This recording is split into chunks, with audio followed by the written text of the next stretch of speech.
Single most prominent of those victims is Derek Chauvin. Chauvin was as you know, a police officer in Minneapolis who went to work in May of 2020 with the goal of protecting his community from violent felons, people like George Floyd. He's been sentenced to more than 2 decades in prison because Floyd, who had a recent history of overdoses, died in his custody while high on fatal levels of fentanyl. Now, the issue of causation was the single most important issue of the trial. That is the question of whether Chauvin actually killed Floyd. If Chauvin's actions weren't a substantial factor, quote unquote, in Floyd's death, then under Minnesota law, he's innocent. And that pretty much sums up the entire case. That's the whole thing. But after the trial was over, the jury came out and publicly admitted that they didn't really care about this issue at all. Causation just didn't really matter to them. They gave an interview with CNN where they explained that, in their view, Chauvin's actions didn't matter at all. Instead, they determined that Chauvin was guilty because of what he didn't do.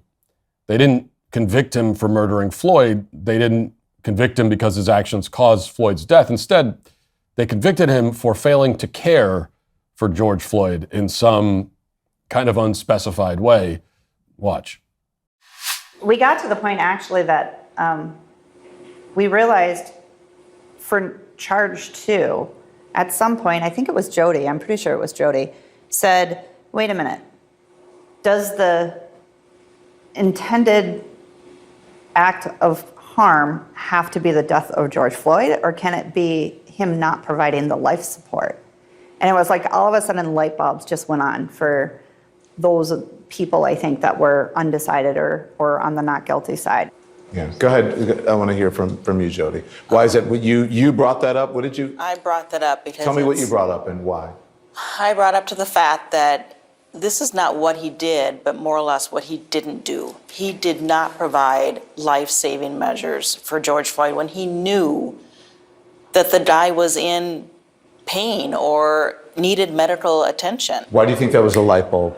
Well, when we were in deliberations, and Jody did bring that up, and we did look through everything very, very carefully, what I thought about is something that was said during the trial, and that is Minneapolis Police Department has a motto. And if I'm understanding it correctly, their motto is, in our custody, in our care. George Floyd was in their custody. He was never in their care. And that, for me, it just hit hard. I don't feel like they ever cared for him. You know, it's an incredible piece of footage. First of all, there's no reason for a jury to be looking for a light bulb moment which allows them to rationalize a guilty verdict, unless they were looking for some pretext to convict Chauvin, which they obviously were. The jury shouldn't be trying to find a way to get a conviction. They should be looking at whether the prosecution proved its case beyond a reasonable doubt. And if they find themselves doubting the prosecution proved its case, they don't get to rewrite the law to help the prosecution out. But in this case, it's exactly what the jury did. They ultimately decided to hold Chauvin accountable for things he didn't do. He didn't respond compassionately enough to George Floyd's overdose or live up to the police department's motto, I guess, even though none of those things, even if they were true, would make Chauvin a murderer. The new rule, according to this jury, is that police officers have an obligation to perform CPR on violent suspects the moment they say they can't breathe, even though Floyd was claiming that he couldn't breathe just a few minutes earlier when he was resisting arrest and struggling with the officers in the back of a patrol car. And if police officers don't administer CPR and someone dies, they will just assume that the officer killed them. We'll just make that leap of logic because, why not? But just because the jury didn't consider the issue of causation to be relevant, that doesn't mean that it's not relevant. From a legal perspective on appeal, it's still very important. And that's why a federal judge in Minnesota named Paul Magnuson, who was appointed by Ronald Reagan, has just issued in the last week a ruling that could ultimately lead to a new trial in this case. This is a decision that's worth looking at and dissecting at length because it highlights what a farce the trial of Derek Chauvin really was. No matter how corrupt you think this trial was, it was actually a lot worse than you probably think. Now, the decision came in response to a motion filed by Chauvin's new lawyer in federal court. Chauvin's legal team is seeking to have his conviction overturned in part because his previous lawyer was ineffective to the point that he denied Chauvin his constitutional right to a fair trial. And there are other objections too, including that many of the jurors said they felt threatened by the mob, So Chauvin obviously didn't get a fair trial because they thought that their lives were in danger if they didn't convict, which they probably were. Not that that excuses them.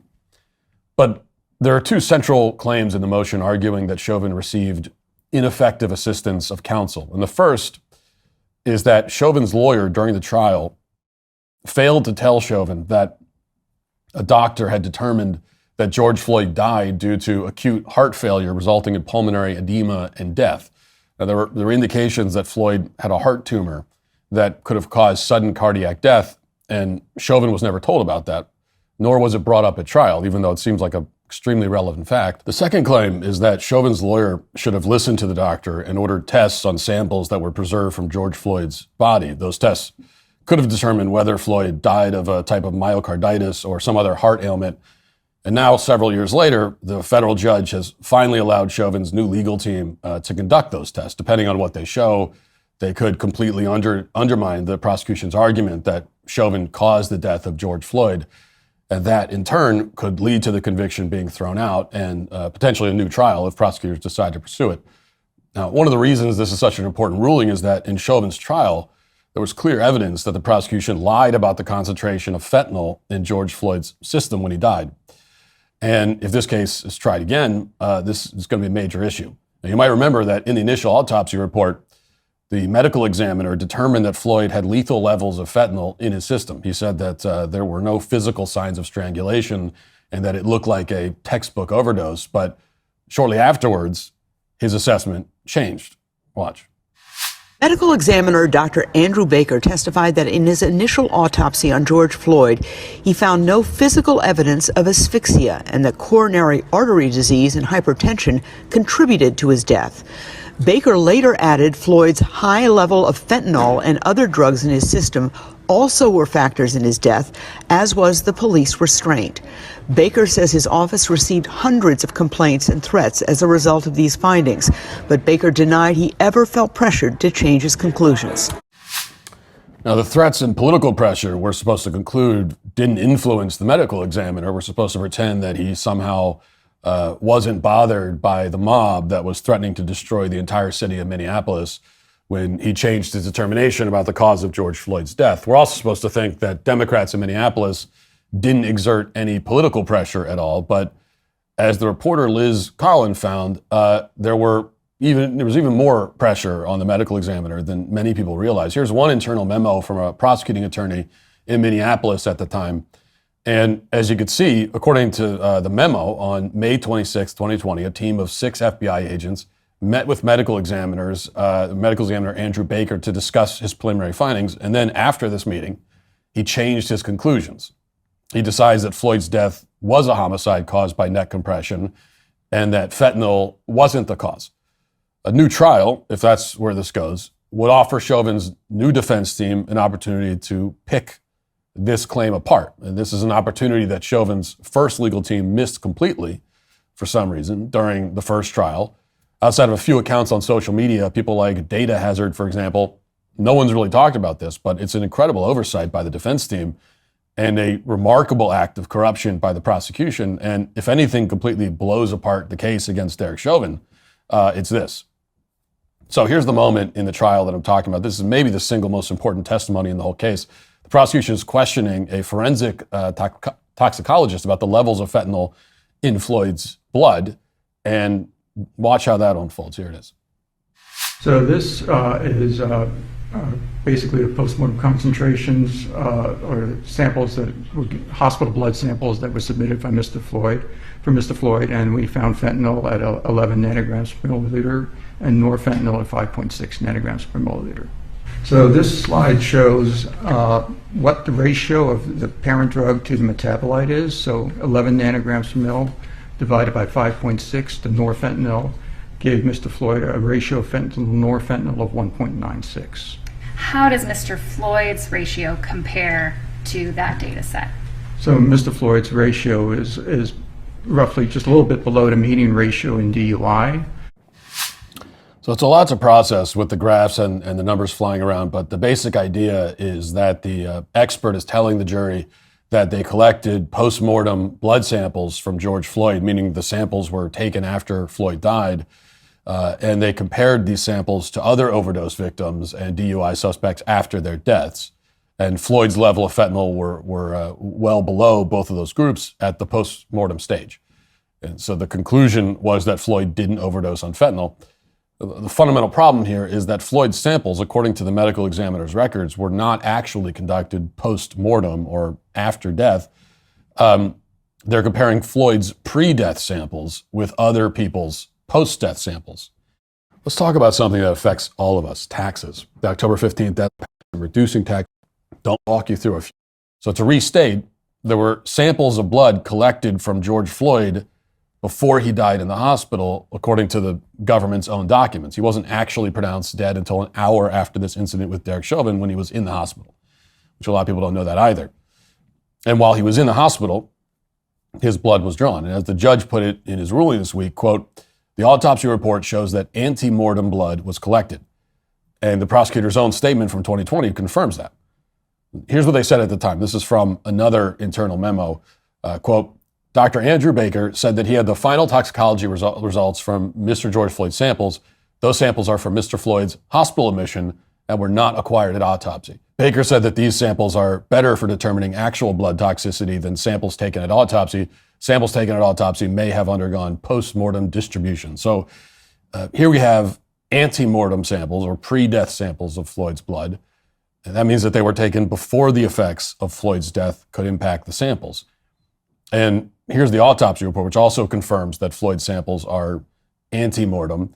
It reads, testing performed on ante-mortem blood specimens collected 5/25/20 at 9 p.m., fentanyl 11 nanograms per millimeter. So this couldn't be any more clear. These are pre-mortem samples, according to the prosecution's own records. Now, you might be asking, what's the big deal? I mean, who cares if Floyd's blood was collected before his death or after it? Aside from the fact that he was not dead until he got to the hospital also seems pretty significant. He didn't die there on the street, as like pretty much everyone thinks happened. But even aside from that, this is a pretty significant distinction, because after death, fentanyl concentrations in the bodies of overdose victims are dramatically higher than they are before death. It's a difference of up to 900% within 8 hours of death. And that's because when you die, blood stops pumping, so blood concentrations change, and it drastically affects the way that these samples read. So what the prosecution did, in effect, was compare Floyd's fentanyl levels before this massive spike with the fentanyl levels of overdose victims after this massive spike.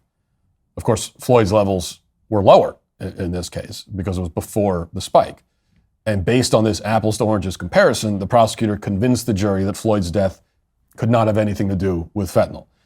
So in other words, when he arrived at the hospital, Floyd had a level of fentanyl in his blood that was consistent with an overdose victim when his pre-mortem blood was tested. In fact, Floyd's levels of fentanyl were more than 2 times the average lethal level that you see in fentanyl overdoses. But the prosecution hid this fact from the jury by presenting these blood samples as post-mortem.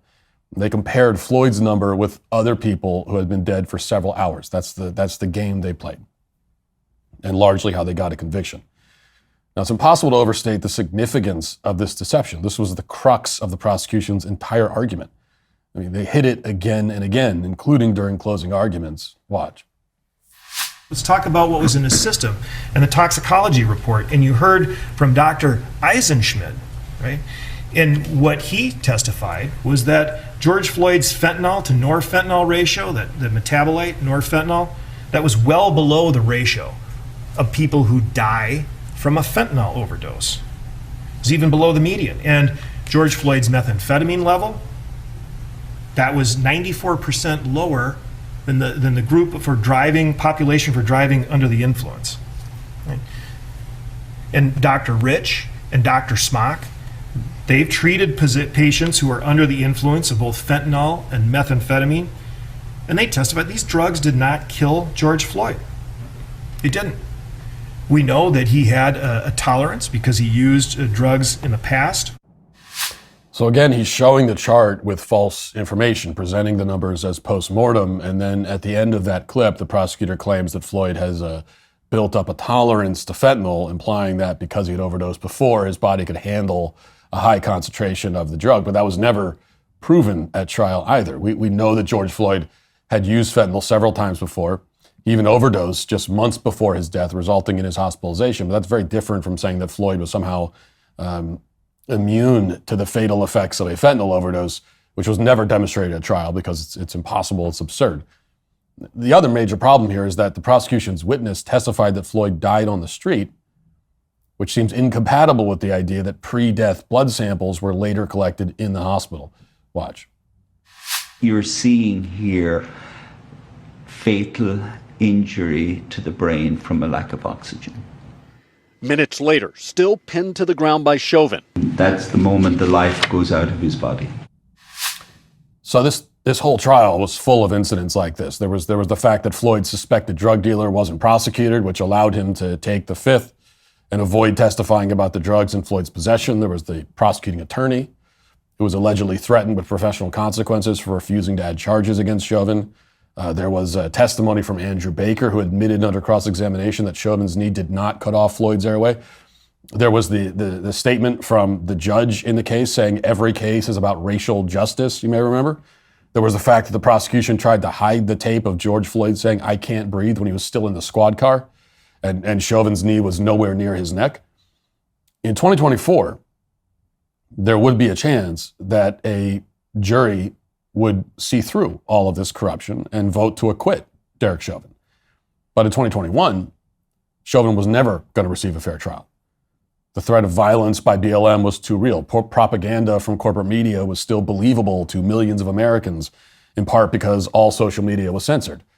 And Democrats had far too much political power. So none of that is true anymore. That's why Daniel Penny was just acquitted. And if you reverse it, and if Daniel Penny had his trial back in 2020 or 2021, the result probably would have been very different. It's also why, if Derek Chauvin is granted the new trial that he clearly deserves, I think he will be acquitted too.